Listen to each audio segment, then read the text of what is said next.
सोमवार की जब अष्टमी पड़ती है तब भगवान शिव का पार्वती से मिलन होता है, नारायण का लक्ष्मी से मिलन होता है, राधा का कृष्ण से मिलन होता है और सीता जी का राम जी से मिलन होता है। आज ये वो सोमवार की अष्टमी है। ये कोई सहज नहीं है, ये तो योग है और ठाकुर जी की बड़ी कृपा हुई है, भोलेनाथ जी की बड़ी करुणा हुई है जो आज आप और हम सब बैठकर कथा का रसतत्व ग्रहण कर रहे हैं। एक मन में भाव उत्पन्न कर कर, एक ललकता उत्पन्न कर। हम तो कई बार आप लोगों को कथा में भी वर्णन करें, कभी मौका मिल जाए करे ना तो सोमवार की जो अष्टमी होती है ना, प्रयास करना कभी अगर मौका मिल जाए करे आप लोगों को। सोमवार की जो अष्टमी होती है, जिस लड़का लड़की का विवाह नहीं होता, जिसका मंगल पाणिग्रहण संस्कार नहीं होता, वो जो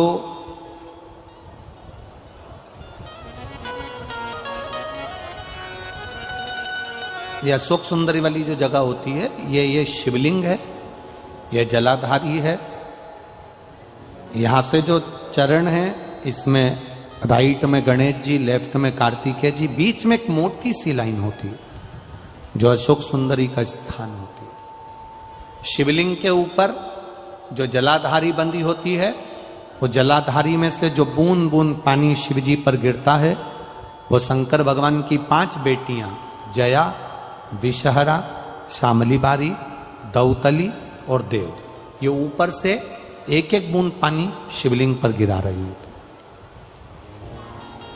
कभी मौका लगे और आपको लगे कि विवाह नहीं हो रहा है बच्चों का, तो उस समय पर ये 3 पत्ती की जो बेलपत्र लेते हैं, बीच की पत्ती में कंकु रोली या लाल चंदन और 2 पत्ती में पीला चंदन, अक्षत का 1 दाना ऊपर वाली पत्ती में जिस पर आपने लाल चंदन लगाया है या रौली लगाई है, और 3-3 अक्षत के दाने इन दोनों पत्ती में। अपना स्मरण कर कर भगवान देवाधिदेव महादेव के सम्मुख में जो अशोक सुंदरी का स्थान है, सोमवार की अष्टमी के दिन इस बेलपत्र को, डंडी का जो भाग है वो जहां से पानी बहकर जाता है उस ओर करते हुए इस बेलपत्र को अशोक सुंदरी वाली जगह पर समर्पित कर देना चाहिए और अपने हाथ का स्पर्श कर कर बाबा देवाधिदेव महादेव से प्रार्थना कर कर सोमवार की अष्टमी के दिन जो आ जाता है, बाबा देवाधिदेव महादेव उसका मंगल विवाह शीघ्र ही करा देता है। यह अशोक सुंदरी का स्थान, यह अशोक सुंदरी की जगह जो है ना, स्थान जो है, ये कोई साधारण नहीं। और हम फिर कहेंगे, अगर सौभाग्यवती नारियों को हम तो स्मरण में उनके लाना चाहेंगे कि प्रयास करा करो,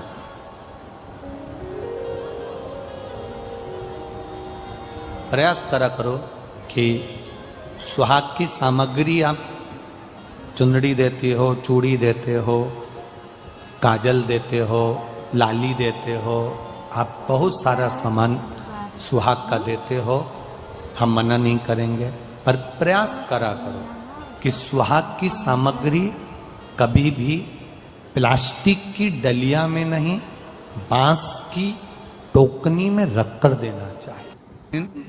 सोमवार की अष्टमी हो, सोमवार की अष्टमी हो, उस दिन शंकर जी के मंदिर में जाओ, 3 चीज लेकर जाओ, मूंग के दाने, चावल, बेलपत्र। चावल जो 31 लेकर गए हो, अपनी कामना कर कर शंकर जी की देहली पर रख दो, चौखट पर, कहीं पर भी एकांत में उसको रख दिया जाए। मूंग के जो दाने लेकर गए हो 31, वो नंदी के पास में, जो नंदी का पांव ऊंचा रहता है उस पांव के पास रख दीजिए। और जो 31 बेलपत्र लेकर गए हो, वो 31 बेलपत्र अशोक सुंदरी वाली जो जगह है, आप ये शिवलिंग, ये जलाधारी जहां से पानी बहता है, उसके बीच में एक मोटी सी लाइन होती है जो शंकर भगवान की छोटी लड़की अशोक सुंदरी का स्थान है। शिव जी के 13 बच्चे हैं, 13 बच्चे में सबसे छोटी लड़की अशोक सुंदरी यहीं पर विराजमान होती है, जहां से पानी नीचे गिरता है। प्रत्येक शिवलिंग के सामने एक मोटी सी लाइन होगी। उस मोटी सी जो लाइन है अशोक सुंदरी, वहां पर जो 31 बेलपत्र लेकर गए हो, अपनी कामना कर कर पीला चंदन लाल चंदन लगाकर उस पर समर्पित करते जाओ। उसकी डंडी जहां से पानी बहता है उस ओर होना चाहिए। आप निवेदन कर कर देखो, एक सोमवार की अष्टमी पर कर कर देखना, दूसरी सोमवार की अष्टमी आएगी, अपने आप आपका काम हो गया होगा। कहा है कि सोमवार की अष्टमी के दिन भूल से भी अगर एक बेलपत्र एक श्वेत पुष्प शंकर भगवान को समर्पित हो जाता है तो ये मानकर चलें कि आपने कुछ मांगा भी नहीं तो भी शंकर भगवान देने के लिए आपके दरवाजे पर पहुंच जाए। धतूरा और उसमें लगने वाला एक पुष्प, आस्था चैनल पर आप लोग देख रहे होंगे धतूरे के फूल का दर्शन।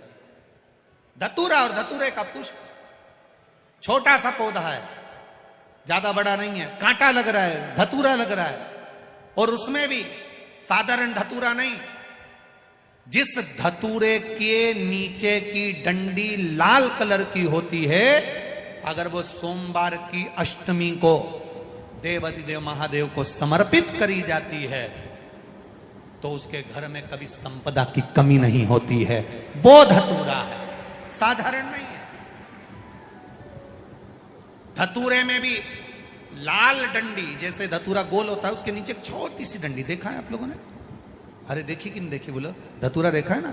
धतूरे के अंदर एक नीचे छोटी सी डंडी होती है, जब तोड़ोगे तो वो डंडी का कलर अगर लाल है, वो डंडी का कलर अगर लाल है, और कभी हम तो कहेंगे जैसे बड़ी बीमारी जिसको हो जाती है, लीवर किडनी कैंसर आदि आदि बड़ी बीमारियों से जो जूझ रहा होता है, प्रयास करो, प्रयास महामृत्युंजय का जाप कर कर, महामृत्युंजय का स्मरण कर कर, एक लाल डंडी का धतूरा प्रयास करना, एक धतूरा मिल जाए या 5 धतूरे मिल जाए किसी भी एकांतेश्वर महादेव पर, जो शिव मंदिर एकांत में हो, जहाँ कोई जाता आता नहीं हो।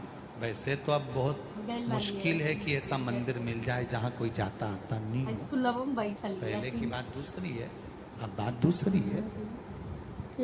फिर भी कहीं आप रोड पे से निकल रहे हो, एकांतेश्वर महादेव अगर आपका दिख जाए, बहुत बीमारियों से ग्रसित हो, तो भी महामृत्युंजय जाप का स्मरण कर कर या किसी विद्वत ब्राह्मण जन से महामृत्युंजय मंत्र का जाप कराकर या भगवान शिव के मंत्र का जाप स्वयं कर कर, वो भी ना बने तो पंचाक्षर मंत्र नमः शिवाय, षडाक्षर मंत्र ओम नमः शिवाय या श्री शिवाय नमस्तुभ्यम जप कर वो लाल डंडी का धतूरा 5 एकांतेश्वर महादेव को आप समर्पित कर सकते हो। रोग थम जाएगा, जो दवाई खाओगे वो शरीर को लगना प्रारंभ हो जाएगी और आप स्वस्थ होना प्रारंभ हो जाएंगे। अगर बड़ा रोग, सोमवार की अष्टमी के दिन जिंदगी में बहुत ऐसा हताशपन लगने लगे और लगने लगे कि हमारा कोई साथ देने वाला नहीं है और हम बिल्कुल अकेले हो गए हैं, कोई हमारा साथ नहीं दे रहा है, कोई हमारा साथ देने वाला नहीं है, आपको ऐसा लगने लगे कि हम अकेले हो गए, कोई साथ देने वाला नहीं है और मंजिल मिल नहीं रही, मंजिल प्राप्त ही नहीं हो रही। कनेर के फूल को हल्दी और कुमकुम रोली लगाकर कनेर के पुष्प को यदि सोमवार की अष्टमी के दिन मां जगतजननी की पीठिका का स्मरण करेंगे, जैसे ये शिवलिंग है और ये जो पीठिका है जहां पर शिवलिंग रखा है, गोल जो पीठिका दिख रही है या चौकोर हो या जो भी आकृति की हो पीठिका, वो पीठिका और ये जल निकलने वाला जलाधारी का स्थान। तो कनेर का जो पुष्प होता है उसमें कुंकू और हल्दी लगाकर सोमवार की अष्टमी के दिन आप जब बहुत हताश हो जाएं, कोई साथ देने वाला ना मिले और कोई बड़ी उलझन में अगर उलझे पड़े हैं, एक कनेर का पुष्प इस पीठिका पर कहीं पर भी मां जगतजननी की पीठिका पर किसी भी स्थान पर मां तारा रानी का नाम लेकर एक बार अगर अपने सोमवार की अष्टमी के दिन पुष्प समर्पित कर दिया मां तारा देवी के नाम से, देवादिदेव महादेव और मां शक्ति की कृपा अपने आप होगी और वो कार्य सफल होकर ही रहेगा। विवाह नहीं हो रहा, जिस लड़के की शादी नहीं हो रही हो, सोमवार की अष्टमी पड़ने पर एक लाल फूल चंदन में लगाकर जहां पर अशोक सुंदरी का स्थान है, उस अशोक सुंदरी वाले स्थान पर ले जाकर अगर सोमवार की अष्टमी पड़ने पर लड़का या लड़की जिसका विवाह नहीं होता वो चढ़ा देता है, मात्र 3 महीने में उसका विवाह पक्का हो जाता है। ये खाना लिखा है, तेरी किस्मत में दुख लिखा है, तेरी किस्मत में हमेशा धक्के खाना लिखा है, कोई कह दे तुमको तो उसकी सुन लेना।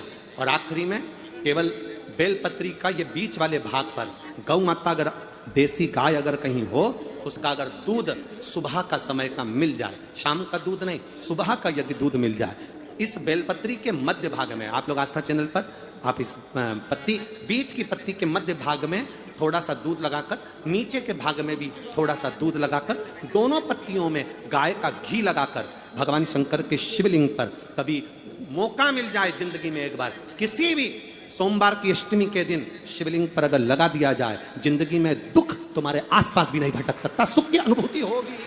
लाल चंदन का लेपन पीपल के पत्ते पर करिए, पीपल के पत्ते पर लाल चंदन का लेपन करिए।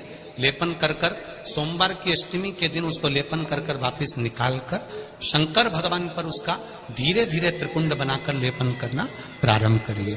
जब आप त्रिपुंड बनाकर लेपन करना प्रारंभ करें, उसके बाद उस चंदन को जो सोमवार की अष्टमी है तब निकाल कर लिया है और निकाल कर लाकर उसको डब्बी में रख लें। उस चंदन का प्रयोग चर्म रोग के स्थान पर थोड़ी थोड़ी मात्रा में करना प्रारंभ करें, पानी के साथ मिलाकर। परंतु उस चंदन को केवल 6 से 7 दिन में प्रयोग करिएगा, ज्यादा नहीं, धीरे धीरे चमड़ी।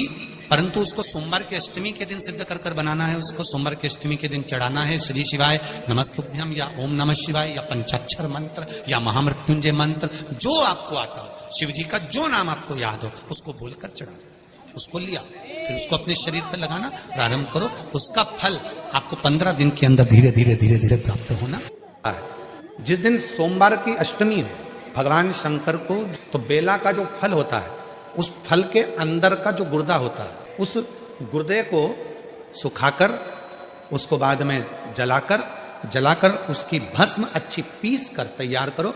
और जिस दिन सोमवार की अष्टमी है, उस दिन देवादिदेव महादेव को अगर मंदिर में आप वो भस्म नहीं चढ़ा सकते तो घर में ही उस बाबा को थोड़ी सी चुटकी भरकर भस्म, वो जो बेले की भस्म बनाई है वो शिव को समर्पित कर दो।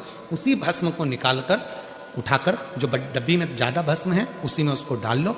और उस भस्म को बच्चा राल टपकाता है या उसका शरीर का विकास नहीं होता है, शरीर कमजोर है, वो उठ नहीं सकता, बैठ नहीं सकता, इंद्रियों का भान नहीं रहता, उस बच्चे को यदि थोड़ी थोड़ी भस्म प्रदोष समय के पहले, प्रदोष काल के पहले, शाम के समय के पहले अगर उस भस्म को थोड़ी सी मात्रा में, जरा सी मात्रा में अगर उसकी जिह्वा पर लगाया जाए तो धीरे धीरे उसकी इंद्रियां काम करना प्रारंभ कर देती है। श्रम तुम करो। कई लोग कह देते हैं हमारा ये काम नहीं चल रहा, हमारी फैक्ट्री नहीं चल रही, हमारी दुकान नहीं चल रही, ऐसा लग रहा है किसी ने हमारी फैक्ट्री पे टोना कर दिया, ऐसा लग रहा है किसी ने टोटका कर दिया, ऐसा लग रहा है हमारी दुकान को किसी ने बांध दिया, ऐसा लग रहा है कि हमारे ऊपर किसी ने काला जादू कर दिया, किसी ने ऐसा कर दिया। शिव महापुराण की कथा कहती है मेरा भोले बाबा शमशान का निवासी है और शंकर भगवान को यदि तुम एक लोटा जल चढ़ाकर उसका जल लाकर अपनी दुकान फैक्ट्री घर में छीट रहे हो तो किसी की सामर्थ्यता नहीं कि तुम्हारे घर पर या तुम्हारी दुकान पर कोई टोना हो जाए, कि टोटका हो जाए, कि कोई तुम्हारे यहां काला जादू करे।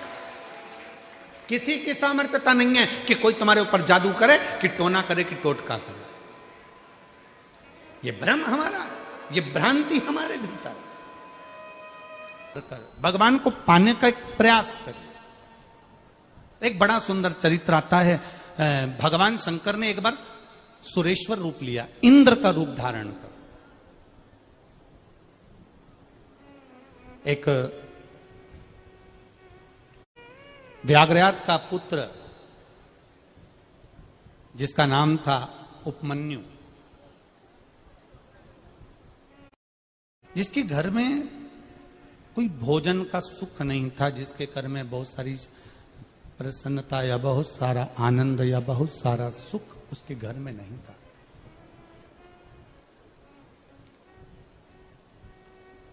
एक दिन उपमन्यु के मामा उपमन्यु के पास आए और उपमन्यु के मामा जी ने उपमन्यु से आकर कहा कि अपनी बहन से कहा कि एक काम करो, अब तुम्हारे घर में अगर भोजन का भाव नहीं है और बहुत तकलीफ में जिंदगी चल रही, बड़े दुख में जीवन चल रहा है, बड़ी तकलीफ में जिंदगी चल रही है, तो तुम एक काम करो, हमारे साथ में आप हमारे घर चलो। उपमन्यु अपने मामा के यहां गए।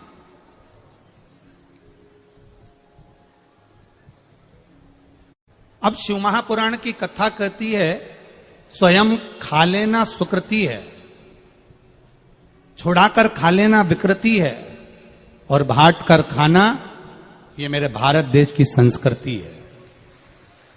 अगर भगवान ने शरीर दिया है, मौका दिया है, और ये शरीर भगवान ने दिया, ये मौका दिया, और ये जीवन में कुछ अच्छा हमें परमात्मा ने दिया है, तो हम अच्छा दुनिया को देने का प्रयास करें। पर हमारी आदत थोड़ी सी अलग है।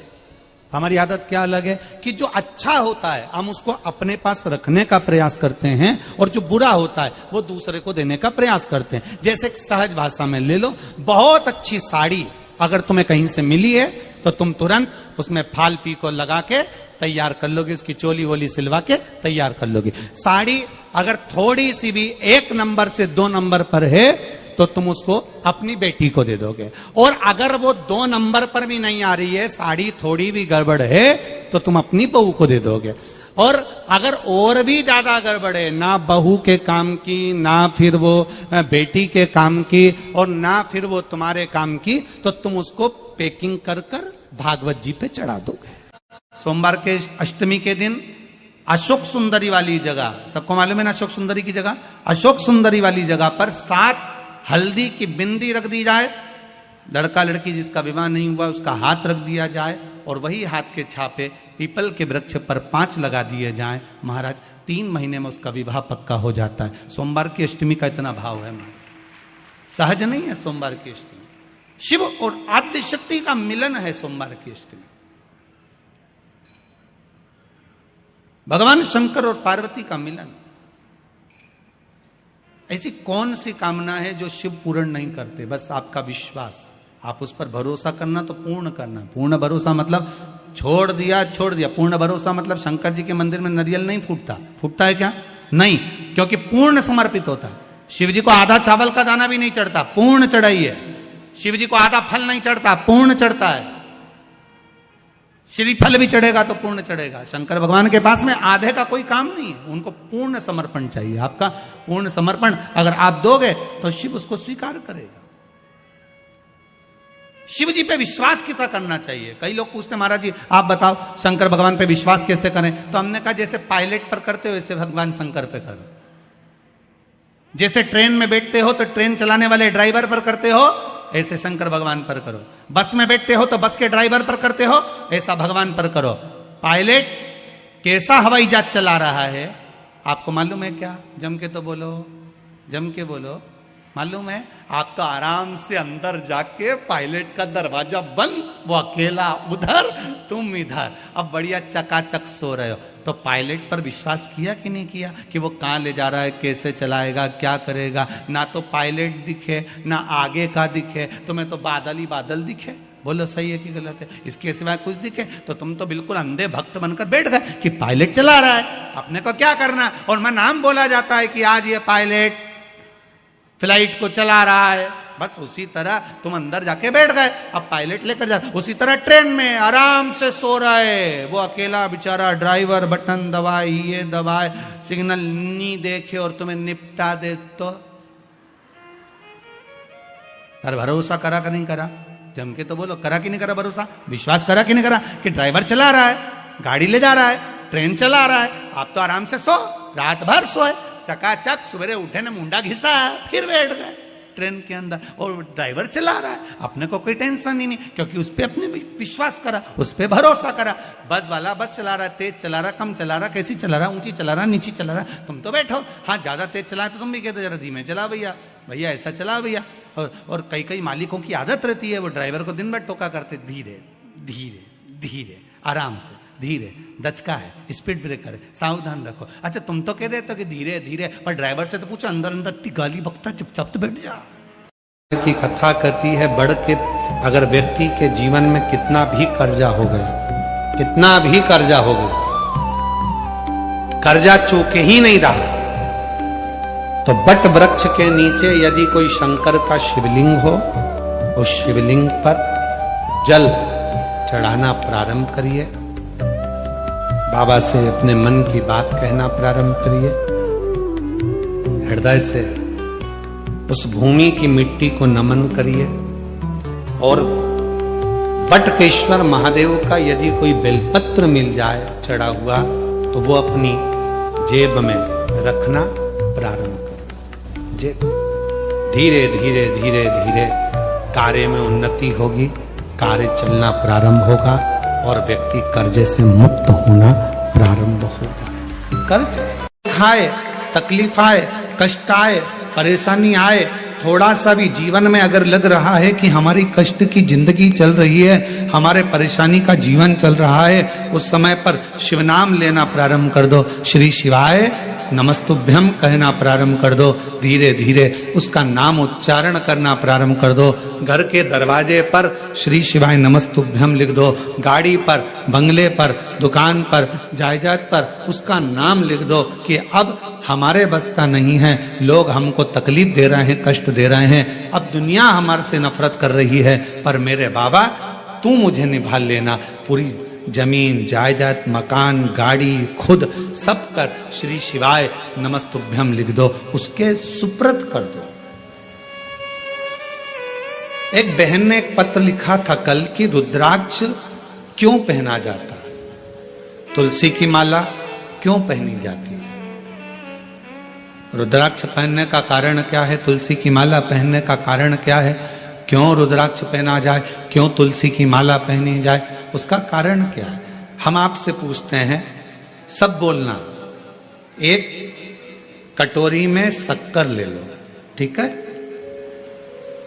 उसमें तुलसी का थोड़ा सा दल डाल दो, क्या बन गया, जम के बोलो, प्रसाद बन गया। भोजन है, भोजन की थाली में जब तक तुलसी का दल नहीं डाला तब तक वो प्रसाद नहीं हुआ। तुलसी का एक पत्ता, थोड़ा सा दल भोजन की थाली में डल गया, क्या बन गया, प्रसाद। इतना बड़ा भगोना भरकर नुक्ति बनी है, सेव बना है, प्रसाद बना है, उसमें थोड़ा सा तुलसी का दल डाल दो, क्या बन गया, प्रसाद बन गया। अब शिव का प्रसाद कैसे बनता है, तो कहा भगवान के प्रसाद में जो सामग्री हो उसमें बेलपत्री डाल दीजिए, रुद्राक्ष का भाग उसके अंतर्गत, अर्थात भगवान शंकर स्वयं मां महागौरी से कहते हैं, हे महागौरी, हे गौरी, हे महागौरी।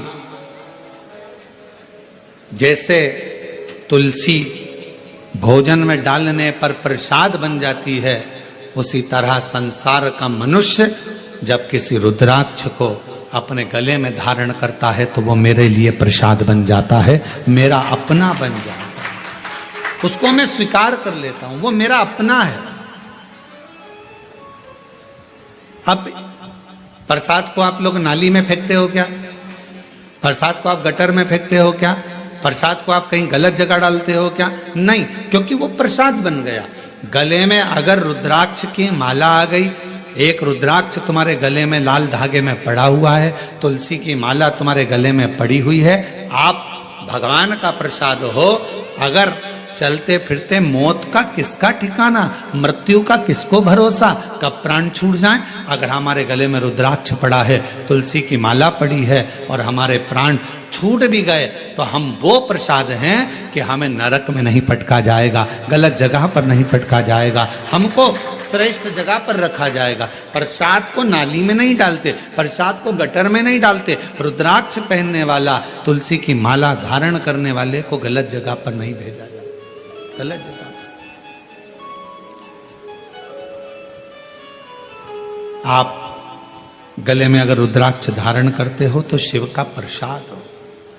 और जितने शिव भक्त इस ऑनलाइन शिव महापुराण की कथा को आस्था चैनल पर श्रवण कर रहे हैं, फेसबुक यूट्यूब पर सुन रहे हैं और सोशल मीडिया पर इस कथा को अगर श्रवण कर रहे हैं, तो उनसे कहूंगा अपने गले में एक रुद्राक्ष अवश्य डालो।